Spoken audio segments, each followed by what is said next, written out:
ప్రియులరా, ఒక వ్యక్తి హిందూ కుటుంబం నుంచి వచ్చినటువంటి ఒక వ్యక్తి ప్రభు అయిన యేసుక్రీస్తు వారిని నమ్ముకొని ఆయన సువార్త యందు విశ్వాసం ఉంచాడు. చాలా దేవునిలో అంటే నేను బ్రతికితే క్రీస్తు కోసం బ్రతుకుతాను అని నిర్ణయం తీసుకున్నాడు. కానీ వారి కుటుంబంలో ఉన్న వాళ్ళు హిందువులు. ఈయన యేసుక్రీస్తును నమ్ముకున్నాడు అని తెలిస్తే వారి కుటుంబంలో ఉన్నవారు తప్పకుండా ఆయనను వ్యతిరేకిస్తారు అని అతనికి తెలుసు. తప్పకుండా అతనితో మాట్లాడరు అని కూడా తెలుసు. అయినా కూడా నమ్మిక ఉంచి దేవుని యందు విశ్వాసం ఉంచి బలంగా దృఢంగా విశ్వాసంలో కొనసాగుతూ ఉన్నాడు. అప్పుడు తన యొక్క విశ్వాసాన్ని గురించి తన తల్లిదండ్రులకు చెప్పినప్పుడు తల్లిదండ్రులు ఇంటి నుంచి వెళ్ళగొట్టారు. నువ్వు మాకు పుట్టలేదు, నువ్వు నా పిల్లనివే కాదు అని వెళ్ళగొట్టేశారు. అలా వచ్చి ఒక సిటీలో ఉన్నాడు. సిటీలో ఒక రెంట్ తీసుకొని జాబ్ చేస్తూ ఉన్నాడు. ఆ సమయంలో అదే సిటీలో ఒక నమ్మకమైన సంఘానికి రెగ్యులర్గా వెళ్తూ ఇంకొక విశ్వాసిగా ఆయన ఎదిగాడు. ప్రియులరా, ఆ సమయంలో అతడు ఎంతగానో సమస్యలు బాధలు అనుభవించాడు. కొన్నిసార్లు తినడానికి కూడా అన్నం లేని పరిస్థితులు కూడా ఏర్పడ్డాయి. మరి ఒకసారి అప్పుడప్పుడు ఆలోచిస్తుండేవాడు, నిజంగా నా స్నేహితులను, నా యొక్క కుటుంబం వారిని నేను కోల్పోయాను నా యొక్క విశ్వాసంలో, నా యేసుక్రీస్తు యందు విశ్వాసం ఉంచడానికి. అయినను కూడా ఇది మంచిదే, నాకు యేసుక్రీస్తు ఉంటే చాలు, ఇంకా ఎవరున్నా లేకున్నా పర్లేదు అనేటువంటి నిర్ణయాన్ని తీసుకొని అతడు తన విశ్వాసంలో ఇంకా బలంగా అతడు ఎదిగాడు. ప్రియులారా, అతనికి తెలుసు యేసుక్రీస్తు యందు విశ్వాసం ఉంచితే అతనికి వ్యతిరేకతలు వస్తాయని తెలుసు. అయినా కూడా విశ్వాసం ఉంచాడు. ప్రియులారా, మోషే అహరోనులు ఇశ్రాయేలు కూడా ఫరో దగ్గరికి వెళ్ళి మేము యెహోవాను ఆరాధించడానికి మమ్మల్ని పంపివేయము అని అడిగితే వాళ్ళకు వ్యతిరేకతలు వస్తాయి అని తెలుసు. ఫరో ఏమైనా అంటాడు, లేకపోతే ఫరో నుంచి వ్యతిరేకతలు వస్తాయి అని తెలుసు. అయినా కూడా మోషే అహరోను ఇశ్రాయేలు ఫరో దగ్గరికి వెళ్ళి మాట్లాడడానికి నిర్ణయం తీసుకున్నారు. అప్పుడు ఈ యొక్క మాట చెప్పిన తర్వాత ఏ వెట్టి చాకరీ అయితే వాళ్ళు చేస్తున్నారో దానికంటే ఎక్కువగా డబుల్గా ఇంకా వెట్టి చాకరీని ఆయన ఇంకా రెట్టింపు చేశాడు. ఈ యొక్క మీరు వెళ్తారనుకుంటున్నారా? అయితే ఇంకా రెట్టింపు చాకరీని వాళ్ళకి అప్పగించాడు. ప్రియులరా, మీలో కొందరు ప్రభు అయిన యేసుక్రీస్తును నమ్ముకున్నందుకు, ఆయన వాక్యానికి విధేయత చూపెడుతున్నందుకు కూడా బహుశా మీలో కొందరు సమస్యలను, వ్యతిరేకతలను బహుశా మీరు పొందుకోవచ్చు. నిందలను, అవమానాలని మీరు పొందుకోవచ్చు. బహుశా మీరు ఇప్పుడు ఇంటికి వెళ్తే నేను ప్రభును నమ్ముకున్నాను అని చెబితే మీ భర్తలైనా మీ భార్యలైనా మిమ్మల్ని అంగీకరించకపోవచ్చు, మిమ్మల్ని తిట్టవచ్చు, మిమ్మల్ని బాధపరచవచ్చు. ప్రియులారా, మీలో కొందరు దేవుని యొక్క వాక్యానికి విధేయత చూపించడం ద్వారా మీ యొక్క పని ప్రదేశంలో మీరు అవమానం పొందుకోవచ్చు. ఎప్పుడు ప్రజలు మిమ్మల్ని చూసి వీడెప్పుడు దేవుడు దేవుడు అంటాడు అని బహుశా ప్రజలు మిమ్మల్ని ఎగతాళి చేయవచ్చు. ప్రియులరా, మరి కొంతమంది అయితే మీరు వారితోని మంచిగా ఈ క్రైస్తవులు కదా వీళ్ళతో ఎక్కువ సావాసం చేయాలి, దేవునిలో ఎదగాలి అని మీరు అనుకున్న వారే బహుశా మిమ్మల్ని మోసం కూడా చేయవచ్చు. ప్రియులరా, దేవుని నమ్ముకుంటే మరి ఇన్ని బాధలు వస్తాయా, ఇన్ని కష్టాలు వస్తాయా అని మీరు బహుశా అనుకోవచ్చు. కానీ దేవుని యొక్క వాక్యానికి విధేయత చూపిస్తే తప్పకుండా, అంటే అన్నిసార్లు పూల బాటే అని మనం చెప్పలేం. కొన్నిసార్లు ముళ్ళ బాట గుండా కూడా వెళ్ళవచ్చు. కొన్నిసార్లు కష్టాలు, బాధలు కూడా మనకు ఎదురవ్వచ్చు. కానీ ఒక విషయాన్ని మనం గుర్తుంచుకోవాలి, మనం విశ్వాసంలో బలంగా ఎదిగితే, దేవుడు నమ్మకమైన వాడు, నీతిమంతుడు కాబట్టి మనం కొన్నిసార్లు సమస్యలు, బాధలు ఎదుర్కొన్నా కూడా చివరిగా దేవుడు మనని మంచిగా నడిపిస్తాడు, మంచి ఆశీర్వాదాన్ని ఆయన మనకు అనుగ్రహిస్తాడు. ప్రియులారా,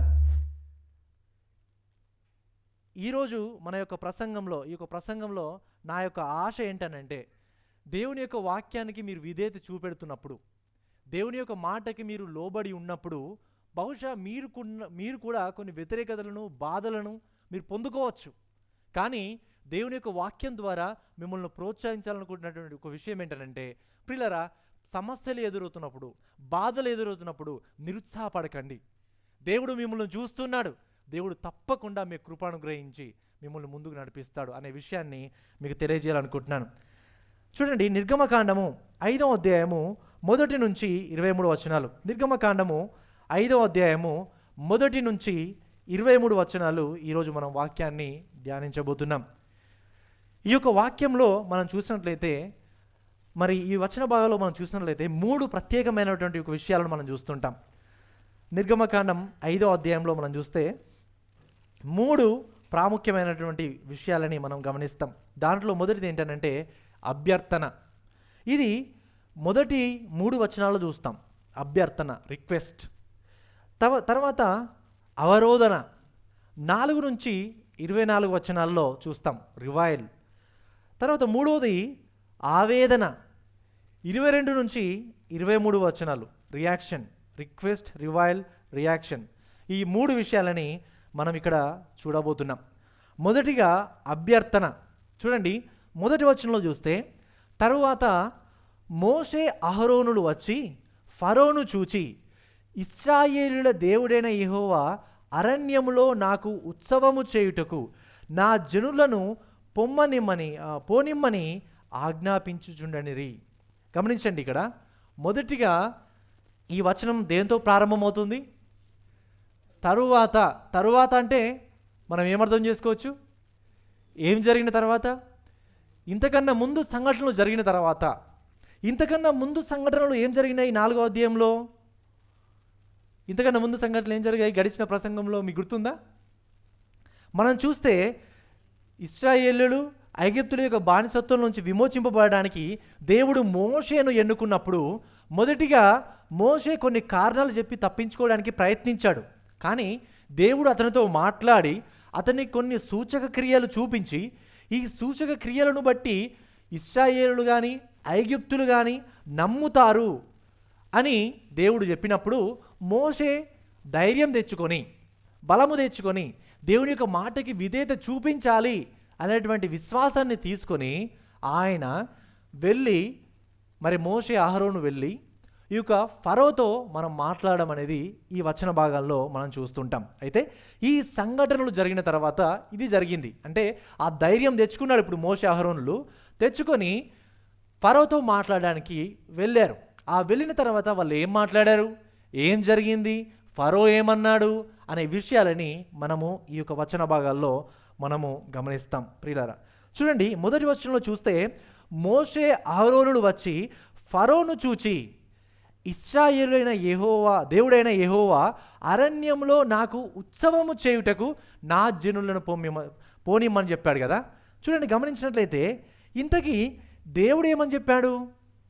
ఇంతకన్నా ముందు అధ్యాయంలో 3వ అధ్యాయం 18వ వచనంలో దేవుడు మోషేకు అహరోనులకు ఫరోతో ఏమని చెప్పమని చెప్పాడు? 3వ అధ్యాయం 18వ వచనంలో, వారు నీ మాట విందురు గనుక నీవును ఇశ్రాయేలుల పెద్దలను ఐగుప్తు రాజునొద్దకు వెళ్ళి అతనిని చూచి, హెబ్రీయుల దేవుడైన యెహోవా మాకు ప్రత్యక్షమాయను గనుక మేము అరణ్యమునకు 3 దినముల ప్రయాణమంత దూరము పోయి మా దేవుడైన యెహోవాకు బలిని సమర్పించుదము. ఇక్కడ దేవుడు ఏమని చెప్పాడు? యెహోవాకు బలి సమర్పించుదము అని చెప్పమన్నాడు. కానీ మోషే అహరోనులు ఏం చెప్పారు ఈ వచనములో? దేవుడైన యెహోవాకు ఉత్సవము చేస్తాము, మేము ఉత్సవము చేయుటకు అంటే పండుగ చేయడానికి తన జనులను పంపించమని చెప్పాడు అని వీళ్ళు చెప్పారు. తర్వాత చూడండి, ఈ మాటలకి అంటే 3వ అధ్యాయము 18వ వచనంలో ఉన్న మాటలకి 5వ అధ్యాయము 1వ వచనంలో ఉన్నటువంటి మాటలకు తేడా చెప్పండి నాకు. రెండింటి మధ్యలో ఏది మిస్ అవుతుంది? దేవుడు చెప్పమన్న విషయాలేంటి, వీళ్ళు చెప్పిన విషయాలేంటి? చాలా చాలా చాలా గమనించండి, మీ బైబిల్ ఓపెన్ చేసి చూడండి, ఏమేమి మిస్ అవుతున్నాయి. బలి అర్పించడము, ఇంకేం మిస్ అవుతుంది? 3 దినములంతా ప్రయాణం వెళ్ళమన్నాడు, అక్కడ కూడా 3 దినముల ప్రయాణం వెళ్ళమన్నాడు. కానీ ఇంకోటి ఏంటి తెలుసా? మూడో అధ్యాయము 18వ వచనంలో చూస్తే సెలవిమ్మని అడుగుమని చెప్పాడు. అంటే రిక్వెస్ట్ పూర్వకంగా చెప్పాడు. చూడండి, యెహోవాకు బలిని సమర్పించదము, చివరి మాటలో సెలవిమ్మని అతనితో చెప్పవలెను. ఇదేంటిది? It's a request. సెలవిమ్మని కొంచెం అయ్యా సెలవిమ్మండి మేము వెళ్తాము అని రిక్వెస్ట్గా అడగమన్నాడు. కానీ వీళ్ళేం అడిగారు? వీళ్ళు 5వ అధ్యాయం 1వ వచనంలో ఏమనుంది? ఆజ్ఞాపించుచున్నాడండి. వీళ్ళు కూడా ఎట్లా మాట్లాడారు? ఆయన దగ్గరికి వెళ్ళి ఏదో కమాండ్గా మాట్లాడారు. కానీ దేవుడు ఏమన్నాడు? సెలవిచ్చుచున్నామని కొంచెం రిక్వెస్ట్గా చెప్పాడు కదా. వీళ్ళు కొంచెం ఆజ్ఞాపించారు. తర్వాత ఇంకేం మిస్ అవుతుంది?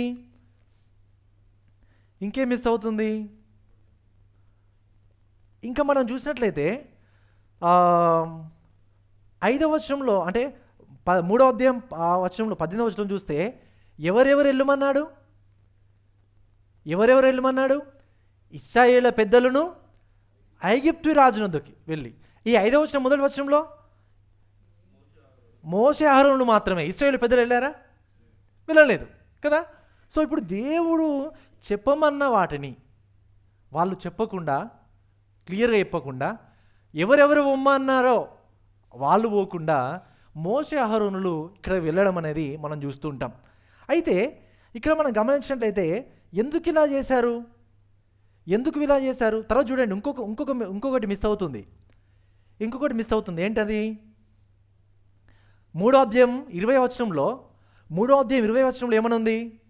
కానీ నేను నా చేయి చాపి ఐగుప్తు మధ్యమున నేను చేయదలచి ఉన్న నా అద్భుతములన్నిటినీ చూచి దానిని పాడు చేసేదను, అటు తర్వాత అతడు మిమ్మును పంపివేయును. దేవుడు ఏం చెప్తున్నాడు? ఎవరిని పాడు చేస్తానని చెప్తున్నాడు? ఎవరిని పాడు చేస్తానని చెప్తున్నాడు? ఇక్కడ ఐగుప్తుని పాడు చేస్తున్నారు. కానీ వీళ్ళేం చెప్పారు? 5వ అధ్యాయం 3వ వచనంలో ఏం చెప్పారు వీళ్ళు? అప్పుడు వారు హెబ్రీల దేవుడు మమ్మును ఎదుర్కొనలేను, సెలవైన ఎడల మేము అరణ్యంలోనికి 3 దినముల ప్రయాణమంత దూరము పోయి మా దేవుడైన యెహోవాకు బలిని అర్పించుదము, లేని ఎడల ఆయన మా మీద తెగుళ్ళతోనైనను ఖడ్గముతోనైనను పడునేమో అనిరి. ఇంతకీ దేవుడు ఎవరిని చంపివేస్తున్నాడు? వీళ్ళు ఎవరిని చంపేస్తున్నట్టున్నారు? దేవుడు ఎవరిని చంపేస్తున్నాడు? ఐగుప్తులను చంపివేస్తున్నాడు. ఇప్పుడు వీళ్ళేమంటున్నారు? మమ్ములని, అంటే ఇశ్రాయేలుని, హెబ్రీయులని మమ్ములను చంపివేస్తారు అని వీళ్ళు అంటున్నారు. ఎందుకు ఇలా మాట్లాడారనుకుంటున్నారు? ఎందుకు మోషే అహరోనులు ఈ విధంగా మాట్లాడారంటే, బహుశా ఇక్కడ రాజు దగ్గరికి వెళ్ళి కొంచెం వాళ్ళు టెన్షన్తోనే ఉన్నారు. ఒకటి, ఎందుకంటే రాజు దగ్గరికి వెళ్ళి మాట్లాడడం అంటే నా ప్రజలను పంపియండి అని మాట్లాడడం అంటే మామూలు విషయం కాదు. వాళ్ళు టెన్షన్తో ఉన్నారు. ఒకటి. రెండోది, భయపడుతూ ఉన్నారు. ఏంటంటే నిజంగా ఆయన పోనీయడా, మనం చంపివేస్తాడా అనే భయం కూడా వాళ్ళు ఉండి ఉండొచ్చు. తర్వాత ఇంకోటి ఏంటంటే, దేవుడు మీరు పంపించకపోతే మా మీదకి శాపం వస్తుంది, దేవుడు మమ్మల్ని చంపేస్తాడు అని వాళ్ళకి చెప్పితే రాజు ఏమైనా సానుభూతి చూపించి పొమ్మంటాడు కావచ్చు. దేవుడు మిమ్మల్ని చంపేస్తాడు కదా, మీరు పోకపోతే, మీరు పోయి ఉత్సవం చేయకపోతే, మీరు పోయి పండగ చేయకపోతే దేవుడు మిమ్మల్ని చంపేస్తాడు కదా, కాబట్టి మీరు వెళ్ళండి అని కనికినాన్ని చూపెడతాడు కావచ్చు. కొంచెం వారి పట్ల కొంచెం చూపించి వెళ్ళిపోండి అని అంటాడు కావచ్చు అని వీళ్ళు అనుకున్నారు. అందుకనే ఆ విధంగా మాట్లాడారు. కానీ అలా జరిగిందా? అలా జరగలేదు. ఏదో వీళ్ళ మాటల ద్వారా, వీళ్ళ ప్రయత్నాల ద్వారా ఎలాగోలా ఫరో దగ్గర నుంచి బయటకు రావాలి అని వాళ్ళు అనుకున్నారు. కానీ దేవుడు చెప్పినట్టుగా చెప్పకపోవడం బట్టి, అదేవిధంగా అంత మాత్రమే కాదు దేవుని మీద ఆధారపడడాన్ని బట్టి మరి ఈ విధంగా మరలా అలా జరగలేదు. వారు అనుకున్నట్టుగా జరగలేదు, వేరే విధంగా జరిగింది. అయితే మనం ఇక్కడ గమనించినట్లయితే ఆయన ఏమన్నాడు 2వ వచనంలో? ఫరో, నేను అతని మాట విని ఇశ్రాయేలులను పోనిచ్చుటకు యెహోవా ఎవడు? నేను యెహోవాను ఎరుగను, ఇశ్రాయేలులను పోనీయన నేను. ఇప్పుడు ఏమంటున్నాడు? మోషే అహరోనులు వచ్చి ఇట్లా మేము ఉత్సవం చేయడానికి వెళ్ళాలి అని దేవుడు మాకు సెలవిచ్చాడు, మాకు ఆజ్ఞాపించాడు అని చెప్తే ఫరో ఏమంటున్నాడు? యెహోవా ఎవడు? నేను యెహోవాను ఎరగను, నేను ఓనియా మిమ్మల్ని అని అంటున్నాడు. చూడండి, ఇక్కడ ఫరోకి ఇశ్రాయేలు దేవుడు ఎవరో తెలియకపోవడం వల్ల యెహోవా ఎవడు అని అడగడం ప్రశ్న వేరు. ఇది అలా కాదు. దేవుడు ఇశ్రాయేలు దేవుడు ఎవరో తెలుసు ఆయనకి. ఇశ్రాయేలు దేవుడు ఎవరు, వాళ్ళు నమ్ముకున్న దేవుడు ఎవరో తెలుసు. కానీ గర్వం, అహంకారంతో నువ్వెవరివి నువ్వు మాట్లాడడానికి అంటారు కదా. మనం అసలు మేము పొమ్మన్నాడు కదా, ఆయన పొమ్మని చెప్పాడు కదా, యెహోవా ఎవడు అని ఫరో గర్వంతో అహంకారంతో అక్కడ మాట్లాడడం అనేది మనం చూస్తుంటాం. ఆయనకు తెలుసు ఎవరో, యెహోవా దేవుడు ఎవరో తెలుసు, కానీ గర్వంతో ఇక్కడ మాట్లాడాడు. అందుకనే అడిగాడు కదా, యెహోవా ఎవడు అని అడిగాడు కదా. ఆ ప్రశ్నకి సమాధానం ఇంకా ముందు అధ్యాయాల్లో క్లియర్గా చెప్పాడు దేవుడు. అవునా, యెహోవా ఎవడా? ఓకే, చూపెడతా. నెక్స్ట్ అధ్యాయాలు చూస్తే యెహోవా ఎవరో ఆయన క్లియర్గా ఆయనకి ఎక్స్ప్లెయిన్ చేశాడు. తర్వాత ఫరో తెలుసుకున్నాడు, అమ్మో ఇది నాతో కాదు, ఇక వీళ్ళు వెళ్ళిందే బెటరు, ఇక్కడి నుంచి వెళ్ళిందే బెటర్, ఎందుకంటే వీళ్ళ దేవుడు చాలా గొప్పవాడు, వీళ్ళు వెళ్ళిందే బెటర్ అని వాళ్ళని విడిచిపెట్టడం అనేది తర్వాత అధ్యాయాల్లో మనం చూస్తుంటాం కదా. సో ఈ అధ్యాయాల్లో మనం ఇక్కడ ఈ యొక్క మొదటి విషయంలో మాత్రం ఈ యొక్క విషయాన్ని మనం చూస్తుంటాం. అయితే మొదటిగా మోషే అహరోనుల యొక్క అభ్యర్థన, రిక్వెస్ట్ మనం చూసాం. అయితే ఈ అభ్యర్థన ఏ విధంగా అవరోధానికి దారితీసిందో మనం ఇప్పుడు తర్వాత చూద్దాం. చూడండి, 5 నుంచి 21 వచనాలు. ఈ అభ్యర్థనను బట్టి అవరోధం ఏర్పడినాయి. ఆ అవరోధం ఏంటో మనం చూద్దాం. 4 నుంచి 21 వచనాలు రివైల్. చూడండి, ఈ వచన భాగాల్లో 2 అవరోధాలు చూస్తాం. 2 అవరోధాలు ఇద్దరి మధ్యలో, అంటే 2 అవరోధాలు, అడ్డంకులు లేదా వ్యతిరేకతలను మనం చూస్తుంటాం. మొదటి అవరోధం ఏంటంటే ఫరో ద్వారా అవరోధం, అది 4 నుంచి 19 వచనాలు. తర్వాత రెండవ అవరోధం ఏంటంటే, మొదటి అవరోధం ఫరో ద్వారా అవరోధం, రెండవ అవరోధం ఇశ్రాయేలు ద్వారా అవరోధం, 20 నుంచి 21 వచనాలు. ఫరో ద్వారా అవరోధం ఎలా వచ్చింది అంటే 4 నుంచి 19 వచనంలో మనకు అర్థమవుతుంది. 4వ వచనం, అందుకు ఐగుప్తు రాజు మోషే అహరోను, ఈ జనులు తమ పనులను చేయకుండా మీరేలా ఆపుచున్నారు? మీ బరువులు మోయుటకు పొండనెను. మరియు ఫరో, ఇదిగో ఈ జనము ఇప్పుడు విస్తరించి ఉన్నది, వారు తమ బరువులను విడిచి తీరికగా నుండునట్లు మీరు చేయుచున్నారని వారితో అనెను. ఫరో ఏమంటున్నాడు? మీరు పని దొంగలు, మీరు పని తప్పించుకోవడానికి ఏదో కారణాలు చెప్తున్నారు, కారణాలు చెప్పి ఇక్కడి నుంచి వెళ్ళిపోవడానికి మీరు ప్రయత్నిస్తున్నారు, మీరు సోమరులు అని ఫరో చెప్పాడు. మోషే అహరోను మీకు ఎక్కడేం పని లేదా? వాళ్ళని మంచిగా పని చేసుకుంటారు కదా, వాళ్ళని వచ్చి డిస్టర్బ్ చేసిరు, మీరు ఏదో కట్టుకథలు చెప్పుకుంటా దేవుడు రమ్మన్నాడు, ఉత్సవం చేయాలి, బలి చేయాలి, ఇలా నన్ను డిస్టర్బ్ చేస్తున్నారు అన్నట్టుగా ఈ యొక్క ఫరో వారితో మాట్లాడడం అనేది మనం చూస్తుంటాం.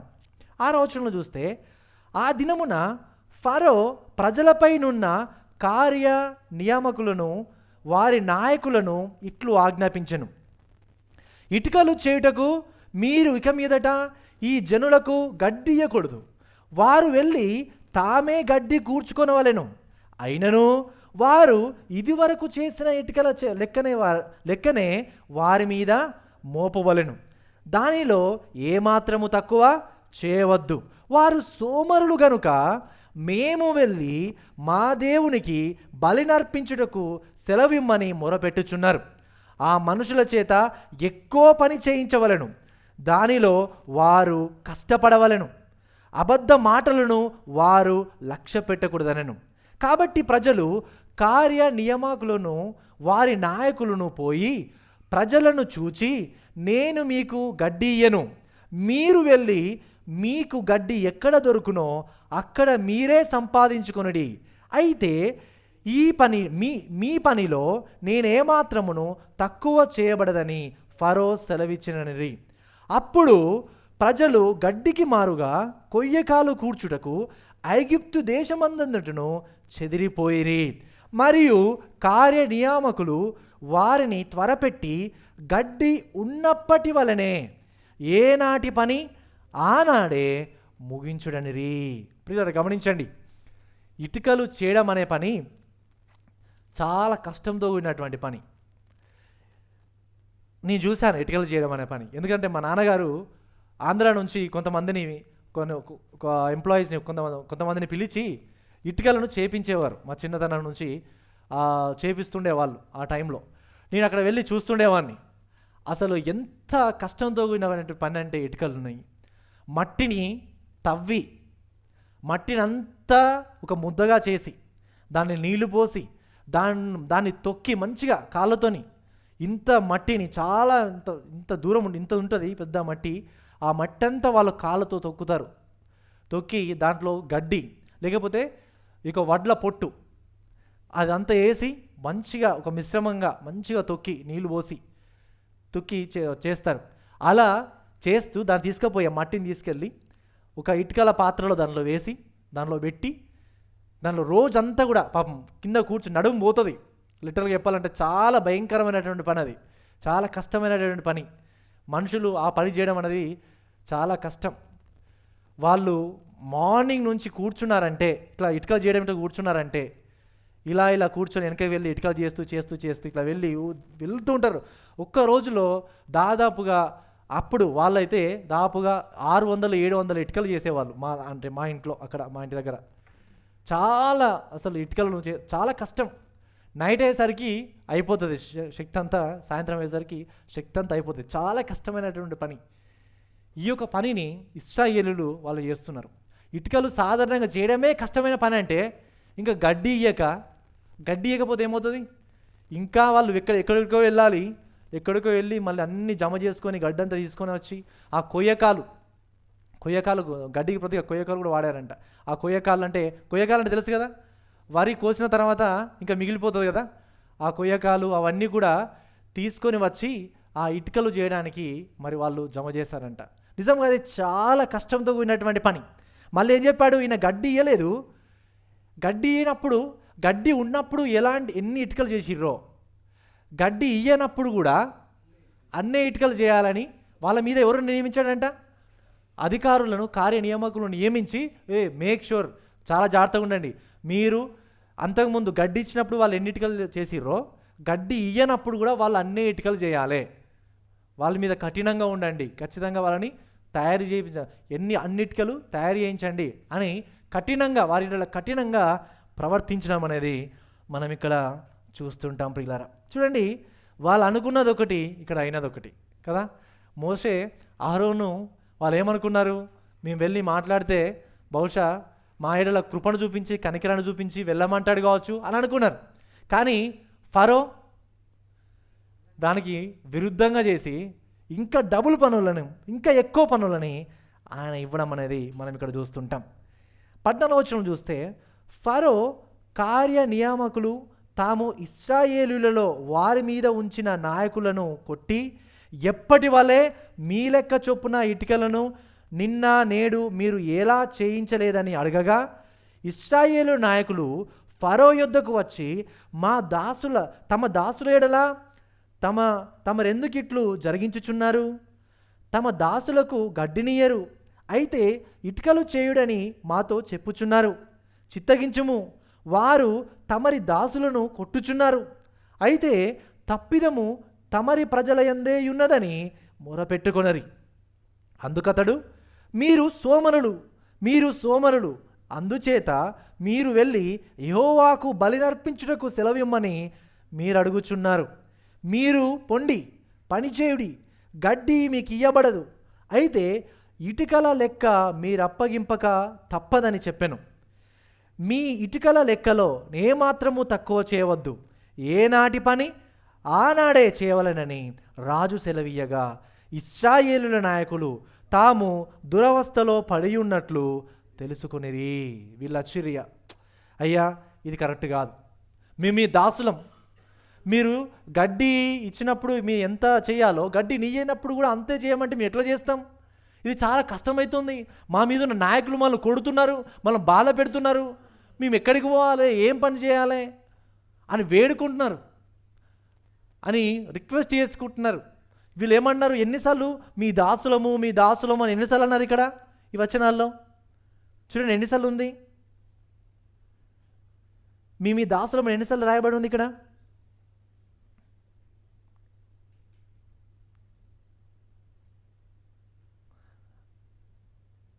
ఈ వచనాల్లో దాదాపుగా 3 నుంచి 5 మధ్యలో ఇన్నిసార్లు 3 నుంచి 5 మధ్యలో మనం ఉండడం చూస్తుంటాం. అంటే ఇక్కడ మీ దాసులం అని ఇశ్రాయేలీలు కూడా ఏదో ఫరో ఎడల కనికరాన్ని పొందుకోవడానికి మీ దాసులం అయ్యా అన్నట్టుగా మాట్లాడుతున్నారు. కానీ ఇంతకీ వీళ్ళు ఎవరి దాసులు?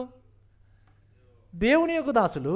కానీ వీళ్ళు ఏదో ఫరో దగ్గర కనికరాన్ని పొందుకోవడానికి, అయ్యా మీ దాసులం అయ్యా, కొంచెం కృప చూపించండి అయ్యా అన్నట్టుగా మాట్లాడుతూ ఉన్నారు. కానీ గమనించండి, ఇంకా మనం గమనించినట్లయితే వీళ్ళు ఈ శ్రమలు అలాగ అర్థమైపోయింది సిచ్యువేషన్. ఫరో బాగా కఠినమయ్యాడు, మేము ఎంత పని చేసినా ఎంత రిక్వెస్ట్ చేసుకున్నా ఏం అయ్యేటట్లేదు, మేము చాలా దురవస్థలో పడ్డాము, మన పని అయిపోయింది, చాలా కష్టాల్లో ఉన్నాము అని వీళ్ళు అర్థం చేసుకున్నారు. సో గమనించండి, ఇక్కడ వీళ్ళు ఈ శ్రమలు తట్టుకోలేక ఇశ్రాయేల్ నాయకులు ఫరో దగ్గరికి వెళ్ళి బతిమిలాడారు, ప్లీజ్ మా ఇలా కృపను చూపించండి, మీ దాసులము మేము అన్నట్టుగా రిక్వెస్ట్ చేశారు. కానీ ఫరో ఏమన్నాడు? మీరు సోమరులు, మీరు చాలా సోమరితనం చేసి మీరు పండగ చేసుకోవాలనుకుంటున్నారు, మీరు ఏదో ఉత్సవం చేసుకోవాలనుకుంటున్నారు, యెహోవాకు బలి అర్పించాలనుకుంటున్నారు, మీరు పని డుమ్మా కొట్టడానికే మీరు అన్ని ప్రయత్నాలు చేస్తున్నారు అని ఈ యొక్క ఫరో అనడం అనేది మనం చూస్తుంటాం. ఫరో పాపం మోషే అహరోనులు మంచి ఉద్దేశంతో వెళ్ళి పాపం వారి కనికరాన్ని చూపించి మరి ఫరో ఏమన్నా వదిలేస్తాడనుకున్నారు. కానీ దానికి వ్యతిరేకంగా ఆయనకి ఇంకా కోపం వచ్చింది. ఫరోకి ఇంకా కోపం వచ్చి ఈ యొక్క పనులను చేయడం అనేది మనం చూస్తుంటాం ప్రియులారా. అయితే బహుశా మీలో కొందరు కూడా ఇలాంటి సమస్యలు గుండా మీరు కూడా వెళుతుండవచ్చు. బహుశా మీలో కొంతమంది మీ కంపెనీలో మీ మీద ఉన్నవాళ్ళు మీకు కావాలని ఎక్కువ పని మీకు ఇస్తూ ఉండవచ్చు. 8 గంటలు పని చేస్తే 12 గంటలు చేయమని చెప్పి ఉండవచ్చు. మీతో కఠినంగా పని చేయించుకొని జీతాలు కూడా కొన్నిసార్లు మీకు ఇవ్వట్లేదు కావచ్చు. మీ ఎడల మీ యొక్క యజమానులు కొన్నిసార్లు కఠినంగా ప్రవర్తిస్తున్నారు కావచ్చు, బాధ పెడుతున్నారు కావచ్చు. మీ యొక్క సార్, మీ యొక్క మేడం మీరు ఇంట్లో పని చేస్తున్నప్పుడు కావాలనే చేసిన పనినే మిమ్మల్ని చేయమంటున్నారు కావచ్చు. సరిగా మీకు డబ్బు ఇవ్వట్లేదు కావచ్చు, సరిగా భోజనం తినడానికి కూడా పర్మిషన్స్ ఇవ్వట్లేదు కావచ్చు. కానీ ప్రియులారు గమనించండి, ఈ పాపలోకంలో మనందరి పరిస్థితి అదే. పాపలోకంలో ప్రజలందరూ కూడా, యజమానులైనా ఎవరైనా కూడా ఎవరి స్వార్థం వాళ్ళు ఆలోచిస్తారు. ఎవరి స్వార్థం వాళ్ళు ఆలోచించి వాళ్ళ గర్వాన్ని బట్టి మనల్ని కష్టపెడుతూనే ఉంటారు, బాధ పెడుతూనే ఉంటారు, ఇబ్బంది పెడుతూనే ఉంటారు. కానీ ప్రియులారు గమనించండి, ఓపికగా ఉండండి, దేవుని మీద ఆధారపడండి. దేవుడు ఎప్పుడో ఒకసారి ఈ బాధల నుంచి, సమస్యల నుంచి ఆయన మీకు విడుదలను అనుగ్రహిస్తాడు. ఇశ్రాయేలును కూడా అదే బాధల్లో, సమస్యల్లోనే దేవుడు వదిలిపెట్టలేదు. తర్వాత ఆయన కృప చూపించి బానిసత్వం నుంచి విమోచించాడు. బహుశా మీలో కొందరు మీ యొక్క పని ప్రదేశంలో మీరు బాధపడుతూ ఉంటే, శ్రమలు అనుభవిస్తుంటే ఓపికగా ఉండండి, దేవుని మీద ఆధారపడండి. దేవుడు ఎప్పుడో ఒకసారి తన సమయంలో తగిన రీతిగా ఆయన మిమ్మల్ని విడిపిస్తాడు. మీకు శాంతిని, సమాధానాన్ని, నెమ్మదిని ఆయన మీకు అనుగ్రహిస్తాడు ప్రియులారా. ఇది మొదటిగా ఫరో ద్వారా ఏర్పడినటువంటి అవరోధం. ఫరో ద్వారా ఏం అవరోధం ఏర్పడింది? ఫరో ఇంకా డబుల్ పనులు అప్పచెప్పాడు, రెట్టింపు పనులు అప్పచెప్పాడు, వెట్టి చాకిరిని అప్పచెప్పాడు ఇంకా కదా. ఇది ఫరో వల్ల ఎదురైనటువంటి అవరోధం. తర్వాత చూడండి, ఇశ్రాయేలుల ద్వారా ఎదురైన అవరోధం ఏంటి అంటే 20 నుంచి 21 వచనాల్లో చూస్తాం. 20 నుంచి 21 వచనాల్లో ఈ విధంగా ఉంది. వారు ఫరో యొద్ద నుండి బయలుదేరి వచ్చుచు తమ్మును ఎదుర్కొనుటకు దారిలో నిలిచియున్న మోషే అహరోనులను కలుసుకొని, యెహోవా మిమ్ము చూచి న్యాయము తీర్చుగాక, ఫరో ఎదుటను అతని దాసుల ఎదుటను మమ్మును అసహ్యులుగా చేసి మమ్మును చంపుటకై వారి చేతికి ఖడ్గమిచ్చుచున్నారని వారితో అనగా. గమనించండి, ఇక్కడ ఇశ్రాయేలీయులు ఏమని మాట్లాడుతున్నారు? వారు ఫరో యొద్ద నుండి బయలుదేరి వచ్చుచు తమ్మును ఎదుర్కొనుటకు దారిలో నిలిచి ఉన్న మోషే అహరోనును కలుసుకున్నారు. మోషే అహరోనును కలుసుకొని ఏమంటున్నారు? యెహోవా మిమ్మును చూచి న్యాయం తీర్చునుగాక. అంటే ఒక తీర్పులాగా, మీరు ఏం చేసారు మీకు తెలుసా? మీకు మీకు తీర్పు వచ్చునుగాక, మీ మీదికి దేవుని యొక్క తీర్పు వచ్చునుగాక. మీ వల్ల మాకు బాగా కష్టాలు వచ్చినాయి, బాధలు వచ్చినాయి. ఫరో ఎదుటను అతని దాసుల ఎదుటను మమ్మల్ని అసహ్యులుగా చేసి మమ్మల్ని చంపుటకై వారి చేతికి ఖడ్గమిచ్చుటకైనా మమ్మల్ని ఇట్లా చేసింది మీరు. ఎందుకు లేనిపోని బాధ ఇంకెందుకు తీసుకొని వచ్చారు మా మీదకి అని ఇశ్రాయేలీయులు ఎవరిని అంటున్నారు? మోషే అహరోనులని నిందిస్తున్నారు, అవమానిస్తున్నారు. దేవుడు మీ మీకు శాపం తీసుకొచ్చును గాక, దేవుడు మీ మీకు తీర్పు తీర్చును గాక. ఎందుకు తీసుకొచ్చారు మమ్మల్ని ఇక్కడికి? ఎందుకు ఇట్లా మీరు పోయి మాట్లాడారు ఫరో దగ్గరికి? ఇంకా ఎక్కువ కష్టాలు పెట్టడానిక? వాళ్ళకు కత్తులు అవన్నీ కూడా ఖడ్గం ఇచ్చి మమ్మల్ని చంపేయడానిక మీరు చేసింది అన్నట్టుగా వారిని వ్యతిరేకించారు, అవమానించారు. ప్రియులారా, ఇశ్రాయేలులు కష్టాల్లో ఉన్నారు. వారి కష్టాలు, బాధలు, ఇబ్బందులు చాలా బాధాకరమైనవే. కానీ దేవుని యందు మరి ఆధారపడడంలో, వారి కష్టాల్లో, బాధల్లో కూడా దేవుని యందు విశ్వాసం ఉంచడంలో వీళ్ళు విఫలమయ్యారు.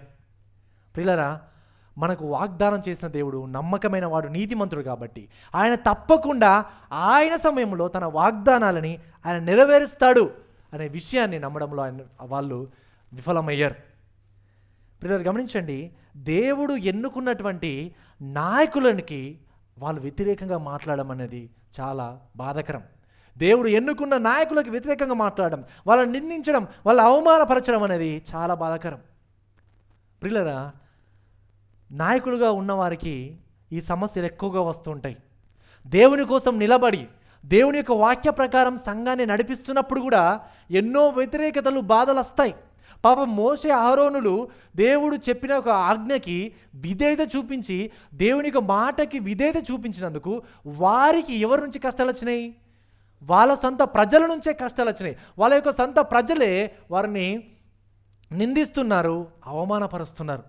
ప్రియులారా, నాయకులైన వారికి చాలా అవమానాలు, నిందలు, ఇబ్బందులు ఎదురవుతుంటాయి. నువ్వు నమ్మిన వారిని నేను మోసం చేస్తారు. కొన్నిసార్లు వీళ్ళు నాకు తోడుగా ఉంటారు, నాకు నాయకత్వంలో వీళ్ళు సహకరిస్తారు అని అనుకున్న వాళ్ళే మీ గురించి ఇతరులతో తప్పుగా మాట్లాడతారు. ఎన్నో అవమానాలు వస్తాయి, ఎన్నో నిందలు వస్తాయి. ప్రియులారా, నా పరిచయ జీవితంలో కూడా నేను కూడా ఎన్నో సమస్యల గుండా వెళ్ళాను, ఎన్నో వ్యతిరేకతల గుండా వెళ్ళాను, ఎన్నో అవమానాల గుండా వెళ్ళాను. కానీ ప్రియులారా, దేవుడైతే నా చేయి ఎప్పుడు కూడా విడిచిపెట్టలేదు. ఆయన దేవుని యొక్క వాక్య ప్రమాణాలతో కాంప్రమైజ్ కాకుండా దేవుని యొక్క సంఘాన్ని నడిపిస్తున్న క్రమంలో ఎన్నో వ్యతిరేకతలు వచ్చినప్పటికీ, అవమానాలు వచ్చినప్పటికీ కూడా దేవుడైతే ఎప్పటికి కూడా తన చేయి విడిచిపెట్టలేదు. ఆయన వాటన్నిటి కూడా ఆయన మమ్మల్ని తీసుకెళ్ళి సంఘాన్ని తన వాక్యం ద్వారా, వాక్య ప్రమాణాలతో ఆయన కడుతూ ఉన్నాడు. ప్రియులారా, సంఘస్థులమైన మనందరి యొక్క గొప్ప బాధ్యత ఏంటంటే దేవుడు మనపైన నియమించినటువంటి నాయకులకి విధేయత చూపించడం, వారికి లోబడి ఉండడం, వారి మాట వినడం, ప్రభువును బట్టి వాళ్ళకు విధేయులవడం అనేది చాలా మంచి పని. ప్రియులారా, ఇది మాకు దేవుడిచ్చినటువంటి అధికారం, మేము తీసుకున్నటువంటి అధికారం కాదు. దేవుడు మాకు ఇచ్చినటువంటి అధికారం ఉంది కాబట్టి, దేవుని ద్వారా మేము నియమించబడ్డాం కాబట్టి మీరు దేవునికి రెస్పెక్ట్ చేసి మీరు మమ్మల్ని, మా మాట వినాలి, మాకు విధేయులై ఉండాలి. ఎప్పుడు విధేయులై ఉండాలంటే మేము వాక్య ప్రకారం మేము బోధించినట్లయితే, వాక్య పరిధిలో మిమ్మల్ని సరి చేసినట్లయితే, వాక్య పరిధిలో వాక్య ప్రమాణాలతో వాక్యాన్ని నడిపిస్తున్నట్లయితే మీరు తప్పకుండా దేవుని బట్టి సంఘ నాయకత్వానికి విధేయులై ఉండాలి, లోబడి ఉండాలి. ప్రియులారా, సంఘ నాయకత్వానికి వ్యతిరేకంగా మాట్లాడడం కానీ, వారిని అవమానించడం కానీ అది సరి అయినది కాదు. ఎందుకంటే దేవుని యొక్క తీర్పు వారి మీదకి వస్తుంది. కాబట్టి నిజముగా నాయకులకి, మన పైన నియమించినటువంటి నాయకులకి లోబడి ఉండడం అనేది మంచి విషయం, చాలా శ్రేయస్కరమైనటువంటి విషయం. కాబట్టి ఒకసారి మన జీవితాలను మనం పరిశీలన చేసుకోవాలి. నిజంగా మన సంఘ నాయకత్వానికి మనం లోబడుతున్నామా? వీళ్ళెవరు? శ్యామ్ ఇంత ఏంది, చిన్నోడు, ఆయన మాట నేను వింటానా? ఆయన నా వయసు అంత లేదు, ఆయన నా యొక్క ఎక్స్పీరియన్స్ అంత లేదు ఆయన వయసు, ఆయన చెప్తే నేను వింటానా అని మీరు అనుకోకండి. ప్రియులారా, దయచేసి నేను వేడుకునేది ఏంటని తెలుసా? ఏదో మీరు నాకు విధేయులు ఉండని కాదు. దేవుడు ఒక అధికారంలో నన్ను పెట్టాడు కాబట్టి ఆ అధికారాన్ని బట్టి మీరు విధేయులై ఉంటే అది మీకే మంచిది. ఏదో అందరు మీ దగ్గరకు వచ్చి పాస్టర్ గారు అని అంటే నన్ను రెస్పెక్ట్ ఇస్తే నాకు విధేయులు అంటే నాకేదో ఘనత వస్తుందని కాదు. దేవుడు నన్ను నాయకుడిగా ఏర్పరిచాడు కాబట్టి, మమ్మల్ని ఇక్కడ నాయకులుగా ఏర్పరిచాడు కాబట్టి మా మాట విన్నప్పుడు అది దేవుడి నామానికి మహిమ, అదేవిధంగా మీ జీవితాలకు కూడా అది ఆశీర్వాదకరం. ఆ విషయాన్ని మీరు గమనించాలి ప్రియులారా. ఇంకా మనం ముందున్న అధ్యాయాలు కూడా చూస్తుంటాం. ఇక అంటే నాయకులకి ఏ విధంగా వాళ్ళు అవిధేయత చూపించారో, ఆ అవిధేయత చూపించడాన్ని బట్టి దేవుని యొక్క తీర్పు వారి మీద ఏ విధంగా వచ్చిందో కూడా ఇంకా ముందు అధ్యాయాల్లో కూడా మనము గమనిస్తుంటాం. కానీ ఒకసారి మనం గమనించాలి, నిజంగా మన సంఘ నాయకత్వానికి లోబడుతున్నామా? సంఘంలో గలిబిలి రేపడానికి ఒకరితో ఒకరు చెడుగా మాట్లాడుకుంటున్నామాట, ఒకరి గురించి ఒకరు తప్పుగా మాట్లాడుకొని సంఘంలో డివిజన్స్ తీసుకురావడానికి మనం ప్రయత్నిస్తున్నామా? ఈయన ఎట్లా చెప్పాడు, ఈయన మాకు చెప్పలేదు అని మన నాయకత్వం మీదికే ఎవరైనా వ్యతిరేకంగా మీరు మాట్లాడుతూ విభజనలు తీసుకురావడానికి మాట్లాడుతున్నారా? ఒకసారి మన జీవితాలను మనం పరిశీలన చేసుకోవాలి. ప్రభువును బట్టి మీ సంఘ నాయకులకి లోబడి ఉండండి. అది ఇక్కడైనా, ఒకప్పుడు మీరు ఇండియాకి వెళ్ళిన తర్వాత ఇండియాలోనే కూడా మీ నాయకులు ఎవరైనా ఉన్నారో ప్రభువును బట్టి వారికి మీరు లోబడి ఉండండి అనే విషయాన్ని మీకు సెలవిస్తున్నాను ప్రియులారా. తర్వాత మొదటిగా మనం ఏం చూసాము? అభ్యర్థన చూసాం, రిక్వెస్ట్, అభ్యర్థన. ఆ అభ్యర్థన దేనికి దారితీసింది? అవరోధాలకి దారితీసింది. ఈ అవరోధాన్ని బట్టి ఆవేదన ఏ విధంగా వచ్చిందో ఇప్పుడు మనం చూద్దాం, ఓకేనా? అభ్యర్థన, అవరోధన, ఆవేదన. ఈ ఆవేదన ఏ విధంగా ఉంది మనము 22 నుంచి 23 వచనాల్లో చూద్దాం. 22 నుంచి 23 వచనాలు ఈ విధంగా ఉంది. మోషే యెహోవా యొద్దకు తిరిగి వెళ్ళి, ప్రభువా, నీవేలా ఈ ప్రజలకు కీడు చేసితివి? నన్నేలా పంపితివి? నేను నీ పేరిట మాట్లాడుటకు ఫరో యొద్దకు వచ్చినప్పటి నుండి అతడు ఈ జనులకు కీడే చేయుచున్నాడు. నీ జనులను నీవు విడిపింపలేదనెను. గమనించండి, ఇప్పుడు మోషే యెహోవా దగ్గరికి వెళ్ళాడు. తిరిగి వెళ్ళి, ప్రభువా, నీవేలా ఈ కీడు చేశావు అని ఇప్పుడు ఫరో మోషే ఏమంటున్నాడు? యెహోవా దగ్గరికి వెళ్ళి ప్రశ్నిస్తున్నాడు. మోషే యెహోవాను ప్రశ్నిస్తూ ఉన్నాడు. ఆయన బాధలను సమస్యలని ఆ మోషే దేవునికి చెప్పుకుంటున్నాడు ప్రియులారా. చూడండి, ఇశ్రాయేలు నాయకులుగా మోషే, అహరోను మరి చాలా వ్యతిరేకతలు వాళ్ళు ఎదుర్కొన్నారు. వాళ్ళ వ్యతిరేకతలు ఎదుర్కొని వాళ్ళు తమ విశ్వాసంలో బలహీనపడ్డారు. ఒకటేమో ఇశ్రాయేలు భయంకరమైనటువంటి సమస్యలు గుండా వెళుతున్నారు. రెండవది, ఇశ్రాయేలు వాళ్ళు ఎదుర్కొన్నటువంటి సమస్యలకి బాధ్యులను ఎవరు వేస్తున్నారు? మోషేను, అహరోను వేస్తున్నారు. కాబట్టి ఈ బాధలు తట్టుకోలేక వాళ్ళు యెహోవా దగ్గరికి వెళ్ళి, అసలు ఎందుకు ఇలా చేశావు అని అడుగుతున్నారు. ప్రభువా, నీవేలా ఈ ప్రజలకు కీడు చేసితివి? నన్నేలా పంపితివి? ఫరో ఈ జనులకు ఇంకా ఎక్కువ కీడు చేశాడే, ఇంకా ఎక్కువ బాధ కలగజేశాడే. నీవు ఇంకా ఈ జనులను నీవు విడిపింపలేదు. నువ్వేమన్నావు? విడిపిస్తావన్నావు, నీ ప్రజలను నువ్వు విడిపిస్తానన్నావు. కానీ మేము మాట్లాడితే ఆ మనిషి ఏమో ఇంకా ఎక్కువ పనులు చెప్పిండు, ఇంకా ఎక్కువ వెట్టి చాకరీ చేయించిండు అని వీళ్ళు అంటున్నారు. కానీ వీళ్ళొక విషయాన్ని బహుశా మర్చిపోయారేమో. దేవుడు ముందుగానే ఏం చెప్పాడు మోషేకు? వాళ్ళు కఠినపరుస్తాను, ఆయన మిమ్మల్ని పోనీయడు, కానీ నా బాహుబలంతో నేను సూచక క్రియలు చేస్తాను, చేసిన తర్వాత లాస్ట్గా మిమ్మల్ని పోనిస్తాడని చెప్పాడు. కానీ ఈ టైంలో ఇంకా దేవుడు వారి మధ్యలో సూచక్రియలు చేశాడా? చేయలేదు. కానీ ఈ బహుశా మోషే, అహరోను ఆ విషయం మర్చిపోయారో లేదో బాధతో లేకపోతే వేదనతో దేవుని దగ్గరికి వెళ్ళి వాళ్ళు మాట్లాడారో మనం ఇక్కడ అర్థం చేసుకోవచ్చు. కానీ వాళ్ళైతే, మోషేనైతే ఆ విషయాన్ని మరి మర్చిపోయి మళ్ళీ దేవుని దగ్గరికి వెళ్ళి కంప్లైంట్ చేయడం, ఎందుకు ఇలా చేశావు, నువ్వు విడిపిస్తానన్నావు కదా అని కంప్లైంట్ చేయడం అనేది మనం ఇక్కడ చూస్తుంటాం ప్రియులారా. చాలాసార్లు మనము కూడా చాలా సందర్భాల్లో కొన్ని సమస్యలు గుండా వెళుతున్నప్పుడు, బాధలు గుండా వెళుతున్నప్పుడు మనం అందరం అనే డైలాగ్ ఏంటి? దేవా, నేను ఏ పాపం చేశాను, నాకే ఎందుకు ఇలా జరుగుతుంది, నా తోటి వారు అందరూ మంచిగానే ఉన్నారు కదా, నేనెందుకు ఎదగట్లేదు, నిన్నగాక మొన్న వచ్చింది ఆయనకి ఎక్కువ మంచి ప్రమోషన్ వచ్చింది, నేను 10 సంవత్సరాల నుంచి చేస్తున్నా, నాకేం ప్రమోషన్ రాలేదు, నేనే పాపం చేసిన నీకు అని చాలాసార్లు మనం ఏం చేస్తాం? మన సమస్యలు గుండా వెళుతున్నప్పుడు, బాధలు గుండా వెళుతున్నప్పుడు దేవుని దగ్గరికి వెళ్ళి నిందిస్తాం.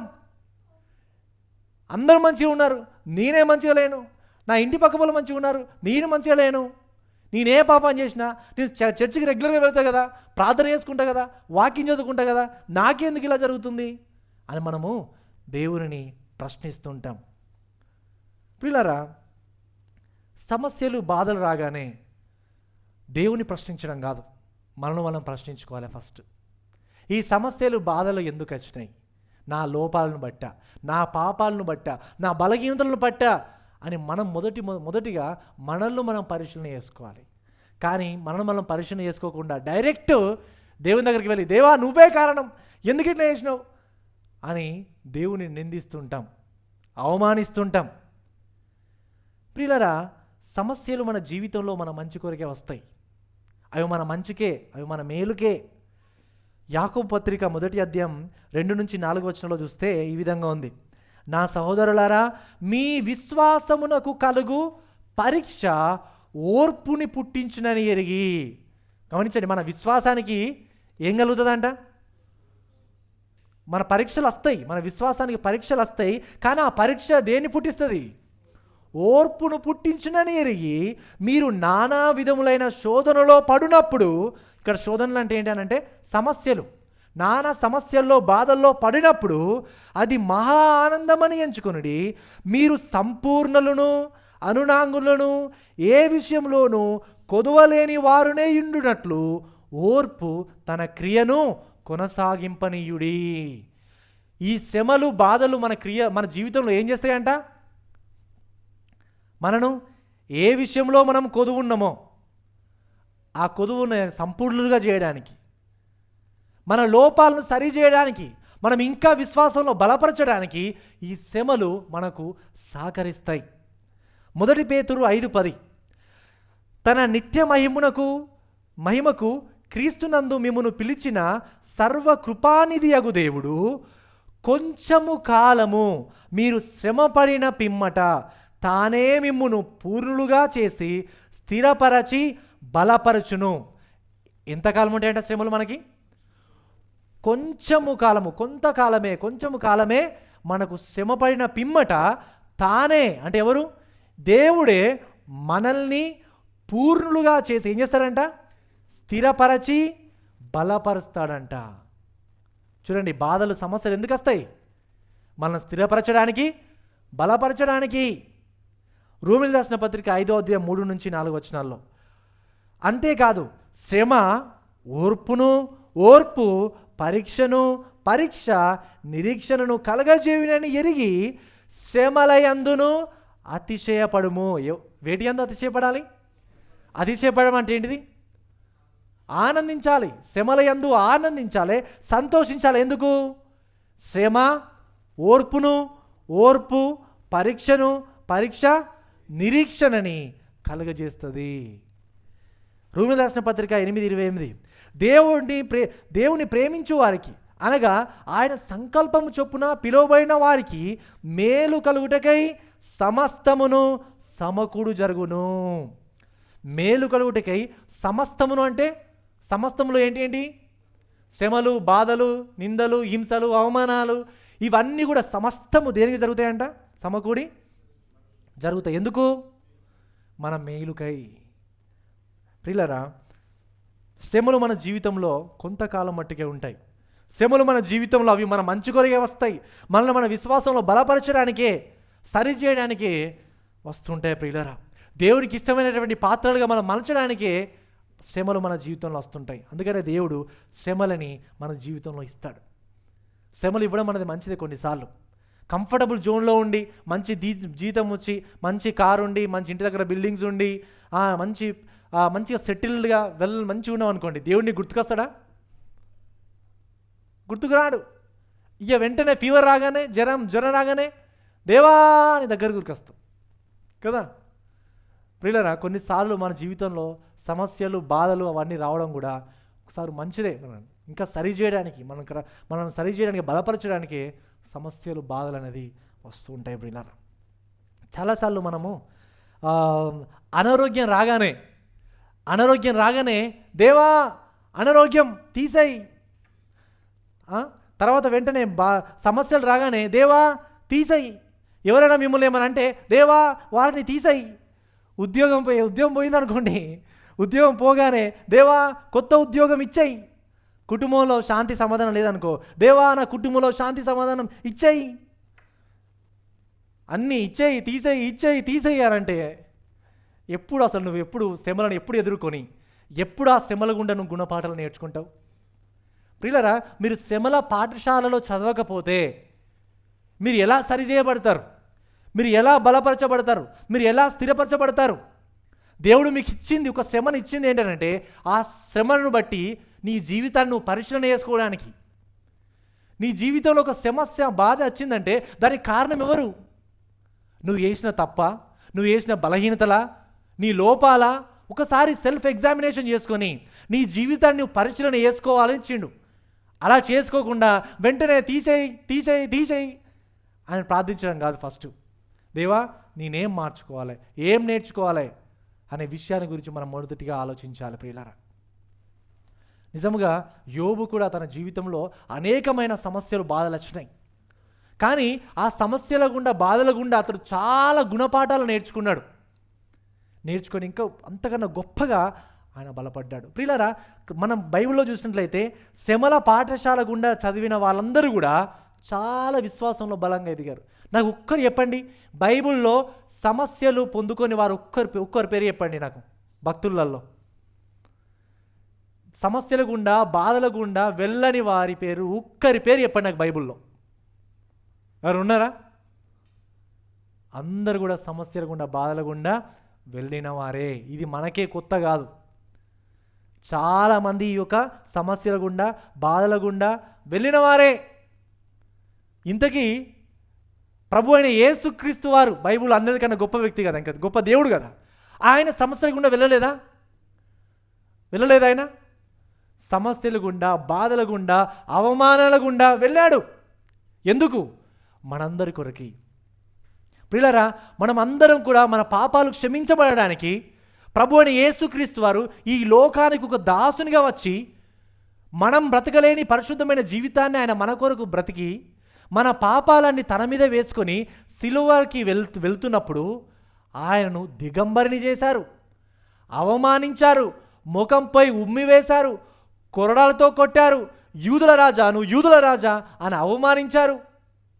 తన స్నేహితులే, తన శిష్యులే ఆయన కాదని వదిలిపెట్టి వెళ్ళిపోయారు. అన్నీ జరిగినాయి, ఆయనకి అవమానాలు జరిగినాయి, ద్రోహాలు జరిగినాయి, కొట్టడం జరిగింది, తిట్టడం జరిగింది. మనము ఎదుర్కోలేనన్ని భయంకరమైన సమస్యలు, బాధలని, ఇబ్బందులని ప్రభు అయిన యేసుక్రీస్తు వారు ఆయన మన కొరకు మన స్థానంలో ఆయన పొందుకున్నాడు. ప్రియులారా, ఈరోజు నేను సమస్యలు గుండా బాధల గుండా వెళుతున్నప్పుడు మనం ఏం తెలుసుకోవాలి తెలుసా? క్రీస్తు యొక్క స్వారూప్యంలో ఎదగడం అంటే అన్ని మంచి విషయాల్లోనే కాదు, క్రీస్తు పడిన సమస్యల్లో బాధల్లో కూడా మనం పాలిభాగస్తులం కావాలి. ఎలా పాలిభాగస్తులం అవుతాం? క్రీస్తు కొరకు శ్రమ పొందుకున్నప్పుడు నీవు క్రీస్తు యొక్క శ్రమలలో పాలిభాగస్తులం అవుతావు. క్రీస్తు కొరకు అవమానించబడ్డప్పుడు నీవు క్రీస్తు యొక్క శ్రమలలో పాలిభాగస్తులం అవుతావు. ఆయన శ్రమలలో నువ్వు పంచుకుంటావు. ఎలా పంచుకుంటావు? ఆయన కొరకు నువ్వు భరించడాన్ని బట్టి, ఆయన మహిమ కొరకు నువ్వు సమస్యలు, బాధలు, ఇబ్బందులు ఎదుర్కోవడాన్ని బట్టి ఆయన సమస్యలు నువ్వు పంచుకుంటావు. ఆయన సిలువ ఎత్తుకొని వెళుతున్నప్పుడు ఆయన సిలువను మోయడానికి ఒక వ్యక్తి వచ్చాడు. ఎవరు కదా? కురేనీయుడు. ఆయన వచ్చి నేను మోసుకొని వెళ్తానని అడిగాడు. ఎలా? నేను సిలువను మోసుకొని నీకు సహకరిస్తానని. కానీ ఈరోజు మనము ఆయన చేసిన పనిని మనం చేయడానికి ఒకే ఒక మార్గం ఏంటి తెలుసా? అప్పటికి మళ్ళీ కొన్ని సంవత్సరాల ముందు, 2000 సంవత్సరాల ముందు వెళ్ళి ఆయన సిలువ ఇప్పుడు మనం మోయలేం. కానీ ఇప్పుడు మనం ఏం చేయగలుగుతాం?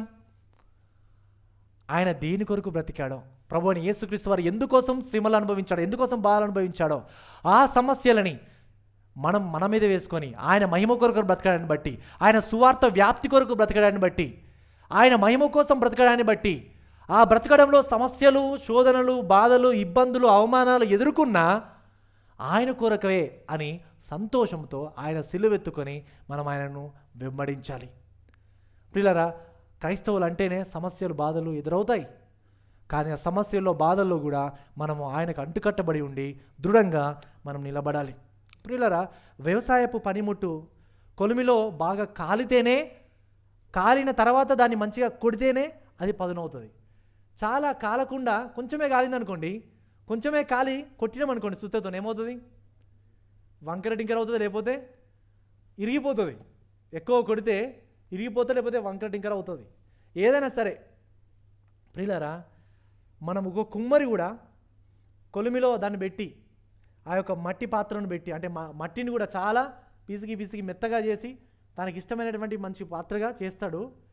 సో అదేవిధంగా మనం శ్రమల్లో కూడా వెళుతున్నప్పుడు కూడా మనం అర్థం చేసుకోవాల్సిన విషయం ఏంటంటే, మన కుమ్మరి ఆయన కూడా మనల్ని ఆయన మలుస్తున్నాడు, చెక్కుతున్నాడు, సరి చేస్తున్నాడు, ఇష్టమైన పాత్రగా ఆయన మలుస్తున్నాడు. కొన్ని నీ జీవితంలో దేవునికి అసహ్యమైన విషయాలు నీ జీవితంలో కొన్ని ఉన్నాయి. అవి తీసేయాలంటే కొన్ని చెక్కాలి నీ జీవితంలో నుంచి. దేవునికి ఇష్టం లేనివి కొన్ని పాపమైన జీవితాలు, కొన్ని పాప విషయాలు నీ లోపల ఉన్నాయి. వాటిని తీసేయాలంటే నిన్ను కొంచెం శ్రమల గుండా, బాధల గుండా తీసుకొని వెళ్ళాలి.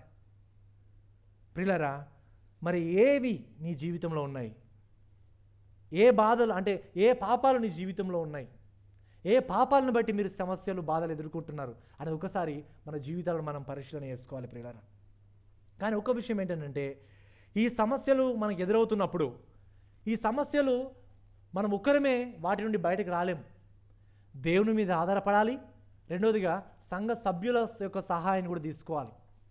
మీ సమస్యలని, బాధలని సంఘ సభ్యులతో పంచుకోవాలి. సంఘ సభ్యులతో పంచుకున్నప్పుడు మీ సమస్యలు, బాధలు కూడా కొంచెం తేలికగా అవుతాయి. అంత మాత్రమే కాదు, మీ సమస్యలను, బాధలని దేవునితో పంచుకోవాలి. దేవుణ్ణి అడగాలి, ప్రార్థన చేయాలి, గోజాడి ప్రార్థన చేయాలి. దేవుడు మీ యొక్క మొరవిని మీకు ప్రత్యుత్తరం ఇస్తాడు, మీకు సహకరిస్తాడు. మన సమస్యల్లో ఆయన మనకు తోడుగా ఉంటాడు. మన సమస్యల నుండి మనం బయటకు తీసుకురావడానికి ఆయన మనకు కృపను అనుగ్రహిస్తాడు ప్రియులారా. రోమిల్ రాసిన పత్రిక 8:18 ఈ విధంగా ఉంది: మన ఎడల ప్రత్యక్షము కాబోవు మహిమ ఎదుట ఇప్పటి కాలపు శ్రమలు ఎన్నదగినవి కావని ఎంచుకొనుచున్నాను. ఆయన ఏమంటున్నాడంటే, ప్రియులారా, మనము పొందబోయే అటువంటి మహిమ ఎదుట ప్రస్తుత కాలంలో మనం ఎదుర్కొనేటువంటి ఈ యొక్క సమస్యలు, బాధలు, ఇబ్బందులు ఎన్నదగినవి కాదు. అవి మీరు పట్టించుకోకండి పెద్దగా.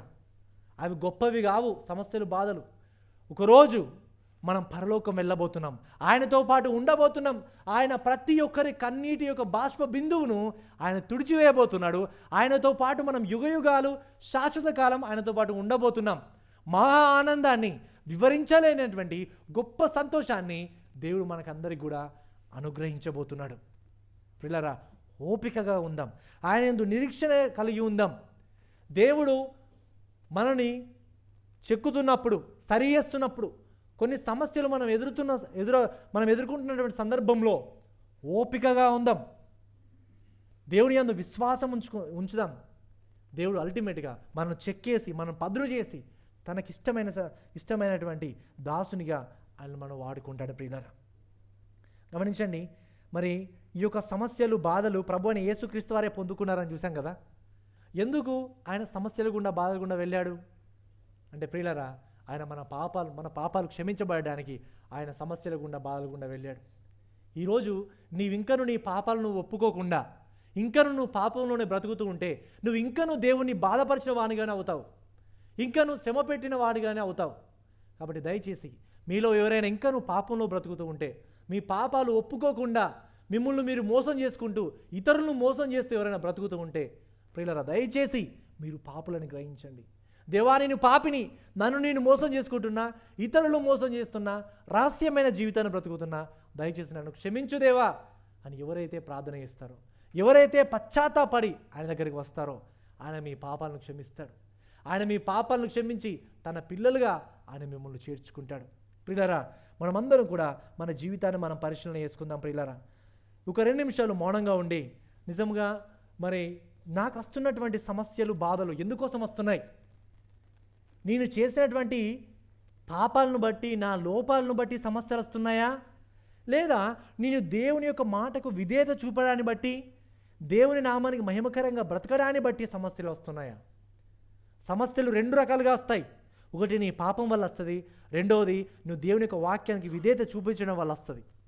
నీ పాపం వల్ల నీకు సమస్యలు వస్తే నీ పాపాన్ని నువ్వు సరి చేసుకో. దేవుని యొక్క వాక్యానికి విధేయత చూపించడం ద్వారా నీకు సమస్యలు వస్తే ఇంకా ఓపిక కలిగి ఉండి దేవుని యందు విశ్వాసం ఉంచు, నిరీక్షణ కలిగి ఉండు. ఇలా 2 నిమిషాలు మౌనంగా ఉండి మీ సమస్యలకి బాధలకు కారణం ఏంటి పరిశీలన చేసుకుందాం మన జీవితాలని.